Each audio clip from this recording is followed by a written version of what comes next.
What if a man from a long-forgotten familia had been put back into modern day in a new familia, one born of both dungeon and surface?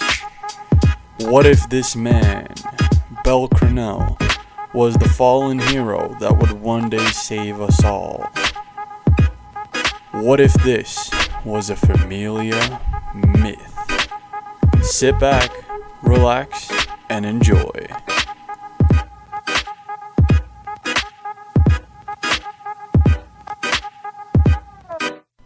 I would like to give a quick shout out to our members, all listed here, and if you yourself do want to become a member, consider clicking the join button or alternatively scrolling down to the link down below. Also, I would like to mention that we do currently have merch. Link will also be in the description, and without further ado, roll that intro.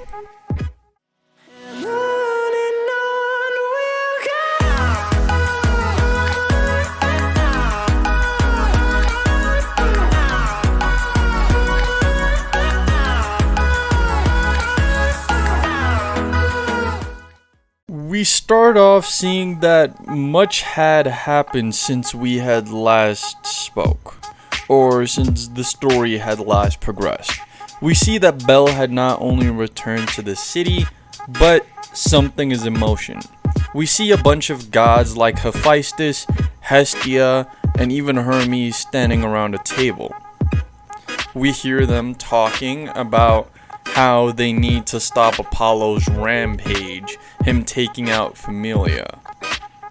When they say that they need to start gathering people. As we see them talking, we see people being recruited by members of each of these Familia. We see one of Hermes' guild members recruiting an elf that works at a tavern nearby. We see some of Hephaestus' guild members readying up. And we even see someone walking out from the shadows. We see a little girl who was once a part of the Soma familia. We then get introduced to her story as she thinks back. She thinks back to Apollo disbanding the Soma familia and how she feels set free. But those who she stole from obviously didn't forgive her.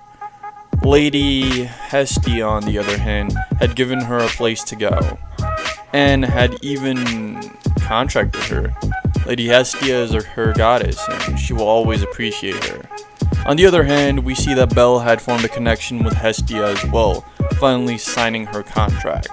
They had spent a lot of time together, and we also now know that quite some time has passed, about a week or two, when we see a complete squad. Bel, Lily, and Wells. These were the main people that were gonna participate in this challenge. Hermes would then also introduce the elf that he had sent for, and would mention on how, from a favor from him, she would be participating in this event. When an unexpected group would arrive. This group comprised of 3 people: Lady Loki, Eyes the Sword Princess, and Finn. They would say about how they need to cash in when they'd go over the terms. We'd have a flashback to all these gods standing in front of Apollo demanding a match. If they win, the Apollo Familia is disbanded, and all their things and everyone that's acquainted to them would either be sent back to their original familia, and what remains would be given to Hestia. Quite a devious plot, or at least something that seemed fair to the rest of the familia. If Hestia seems to pull this off, then there's no reason to do so. But Apollo, on the other hand, he had really strict demands, basically the same he had in canon. They had to be either not from Auraria originally, or a part of her familia. So this is what happens. We see Wells and Lily had their statuses removed by their gods. Obviously, Lily being disbanded. The Soma Familia was disbanded and only its level 3 and upward adventures were kept by the Apollos. Since Lily was barely a level 2, she had been left to the dust and found by Lady Hestia, given a contract earlier, joining her Familia. Wells, on the other hand, did so by request of Lady Hephaestus. He had spent some time around Belle and seen how he had been a brilliant strategist, to say the least. So we have a group assembled, when once again, as I said earlier, Lady Loki, Finn, and Eyes would step in. Obviously, it will be questioned why they're here, but no one is sure to answer. Finn would say on behalf of Loki that they're here to help. Obviously, they'd ask how they would even be able to help, since people have to be a part of Hestia's Familia unless they know someone that's not from Auraria or any Familia within Auraria. When Finn would actually say to the contrary, only to be interrupted by Loki. We're letting you have Eyes. This would shock everyone, and Loki would begrudgingly explain that Eyes had requested to help. This isn't necessarily for the help of their Familia, but for Loki's Familia. She wants to see all her friends return to their appropriate Familia and wants to help dish out justice. And when it comes down to it, afterwards, she will be returning to her proper Familia. Obviously, everyone would agree to this and a battle plan would start. They have a date and a game. It's Siege. They know exactly what needs to happen. Wells just looks amazed at this group of high-leveled adventurers and Lily, and would wonder how he found himself here. But there's no time to wonder. It's time for them to set out. When Belle would be stopped by Hephaestus, he would be the only one standing back at this point, as Hephaestus would give him a bandaged up long item, saying to him that when the time comes and Wells needs this, give it to him. Don't think that just because there's a few stronger people than in canon that this is going to be going any differently. No, this is going to be going a lot differently. Remember, they have multiple level 5s on Apollo's Familia. But what they don't know is Belle is a lot more powerful than they predicted. The siege would start, and after a while, they'd hear crashing. The elf had destroyed the wall with brute force, so they'd obviously try and attack this elf. And unlike in canon, she did not have magical swords, so she had to spend a lot more stamina keeping everyone at bay. When suddenly, on the other side of the fort, the gate would start opening.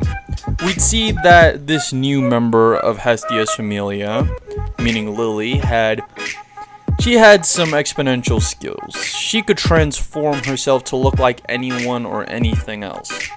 And in this case, she had transformed into one of the members that were originally inside. The actual member had been knocked out and stored away someplace. On the other hand, now everyone else could shoot through. Wells would say that he would take care of everyone in the courtyard, while Lily should head up with Eyes and Belle. They would be quick to make their way there when Belle would hear a scream from Wells. Not of pain or fright, but him screaming, "Ah shit, gotta run, there's a bunch of these guys," for only another "oh shit" to occur, as he would be blocked in. He would obviously try and keep up the fight, with only one being able to hear this being Belle. He would head back. He would throw a bandaged weapon to Wells, saying, "You know what to do with this," at least that's what she said, as he would jump away. Wells would have memories, times that he remembered, people telling him that his swords were useless. What does a magic sword mean after it only breaks after a single attack? So many things that made his family dishonorable. Not by their will, but by people not appreciating what they already had. He remembers a conversation with Lady Hephaestus, her telling him that Him not wanting to craft magical swords is going to be his downfall, and possibly that of his comrades. Now he sees he needs to use this. He hasn't known Lily, Belle, or anyone else for too long, but he sees they're functionally a family, and he wants to have a family like that. People who support him. That's what they've been doing. Even though they knew of his ability to make magical swords, they never pushed him to do anything he didn't want to. But what he wants to do is protect his friends. He wouldn't even bother taking the bandage off as he activates the magic sword, demolishing the group of people that surrounded him, as it shattered in his hand. He now sees more people approaching, but much less than before. Now he'll be able to fight appropriately. Eyes would be encountered with some of her previous party members, being Bet and a lot of other level 4s. She would instruct Belle and Lily to continue, as she would hold them back. She was the only level 6 in their familia after all. Belle would nod as he tries to jump ahead, only to be attemptedly kicked at by Bet, who doesn't want to face Eyes, obviously. Belle would easily avoid this, knocking Bet out with seemingly a single strike. How much stronger can he be to overwhelm a level 5 that easily? It doesn't matter. They need to keep Eyes at bay. Sadly, when Belle would arrive to the corridor, he would see the king, the person that he needed to take out to win this event and get all the familiars freed. But he wasn't alone. He was surrounded by countless level 5s and even some level 6 from familia outside of Auraria. Now he has to fight. But he would not waver. He knows for the sake of his familia and the sake of his goddess, he will fight to free his comrades. For no one here has stood in his way, at least not until now. So he will take them out swiftly and as painlessly as possible. That last part might have been a lie. A lot of pain will be involved. As Belle shoots through, he think back to when he went through the dungeon with the Loki familia and how his power was greatly restricted. He didn't have access to half of his skills, and now he's more powerful.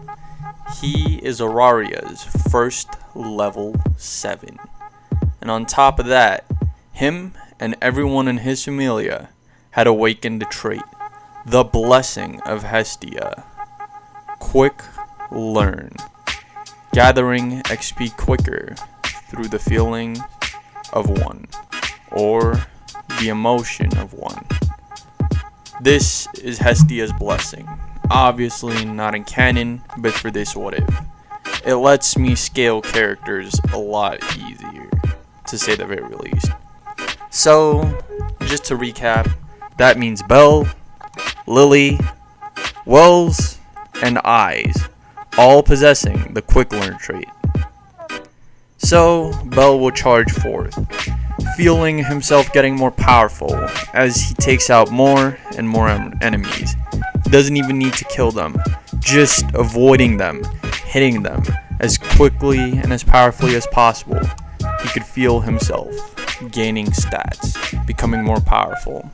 And as he's faced with the last group, the group of level 5s, he would say, Firebolt, as they're all sent flying. But the last man, a level 3, a mere level 3 of the Apollo familia, stands in front of him. He remembers the first day of them challenging Apollo. He remembers this same adventurer calling his goddess a skank, and now he will suffer. He would grab this adventurer by the neck, saying that he doesn't usually give in to his animalistic nature. But for this would be an exception. Absorb. He would absorb as much life from this person as he possibly could, with him barely being alive at this point, looking more like a dried out raisin than anything else, as he falls to the ground and the competition is called in the Hestia Familia's name as victors. Soon after, the Apollo Familia is disbanded and their property actually sold off, for Hestia had a repaired church and more space than ever for living. Surprisingly, the Loki Familia's architects did a lot, expanded a few rooms down below, and the church itself had places like a kitchen and proper washing room, so they didn't really need a new place to live. On the other hand, all the guild's adventurers had returned to their proper familias, and those who had temporarily joined forces with the Hestia Familia, like the elf from the tavern, which will now regularly be visited by our heroes as some sort of gratitude towards someone who had previously helped them. On the other hand, Eyes had requested from Loki to stay with the Hestia Familia a little longer. She thinks she could learn a lot from Belle and grow way more powerful. Loki, feeling the sincerity in Ai's voice, would allow her to stay, for now at least. So, we go forward. About a month has passed and everyone had gotten comfortable with each other.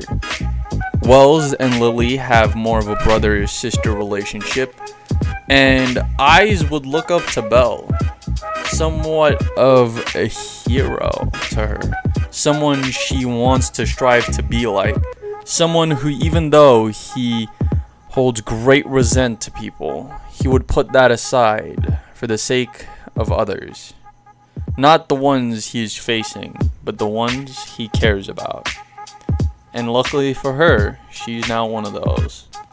Belle would say, seemingly reading her mind, her in a gasp, asking if he did, and him walking away saying that she was talking out loud, leaving a red-faced Eyes and Belle cuddling with Hestia.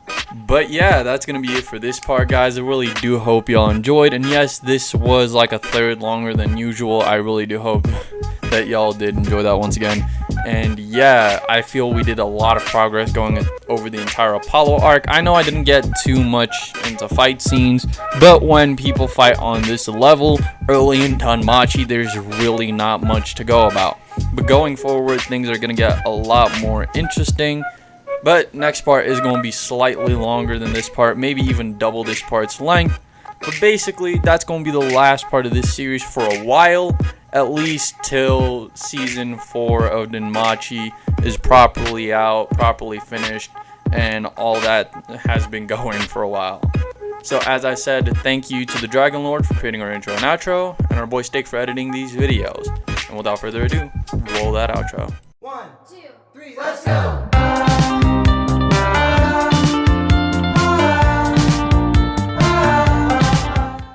Subscribe for more. Yada yada does it.